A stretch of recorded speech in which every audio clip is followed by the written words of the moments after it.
और पश्चिम पाली की जो सड़क में देखेंगे टेम्पो स्टैंड नहीं है आपका।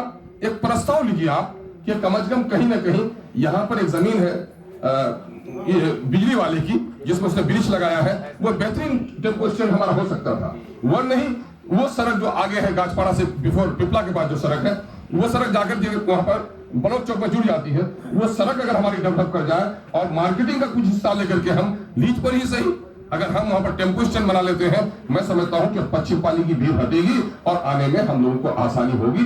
वहां लोगों के उठने बैठने का, आप टेम्पो वाले से पैसा लेते हैं बस स्टैंड के नाम पर, तो आप इससे उनको क्या सुविधा दिया? उनको पानी पीने की जगह पानी पीने का इंतजाम नहीं किया, कोई टॉयलेट नहीं है, तो क्या देने का आपको हक बनता है?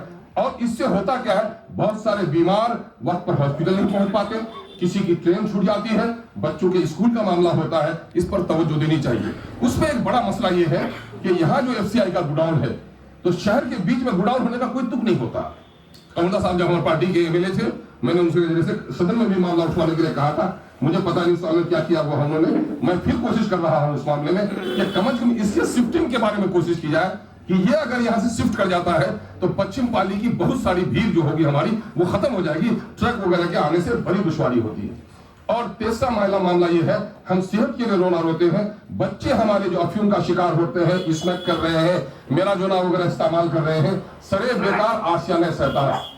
सैयद हसन साहब ये कहते थे कि बच्चों को खिलवाना मस्ट है, क्योंकि बच्चा जब खेलेगा वो थका हुआ जाएगा तो वो बिस्तर पर आसानी से सो जाएगा, और बच्चा जब खेलेगा नहीं, थकेगा नहीं, वो ऑक्सीजन की मात्रा उसमें नहीं होगी तो सेहत का नुकसान होगा। लेकिन बगैर थका हुआ बच्चा नहीं सोएगा तो वो शैतानी सैर करता रहेगा उसका दिमाग। इसलिए खेलना जरूरी है। और आज खेलने के मैदान के ताल्लुक से खेल के वातावरण को बेहतर बनाना, और हर मोहल्ले में अब वहां पर अस्ताकुल्लाह स्टेडियम है, हर दिन हर बच्चा खेलने नहीं जा सकता है ना।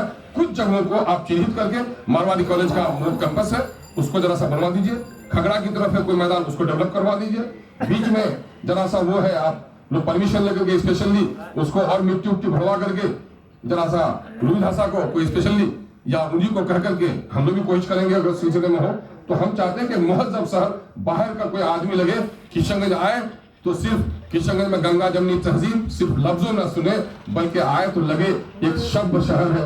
मेरे यहाँ आए थे, मैं राजद में था उस जमाने में, और आदरणीय हमारे आज के अध्यक्ष रामचंद्र पूर्वे साहब आए, तो आज भी जब मिलता हूं तो मुझे शर्म आती है।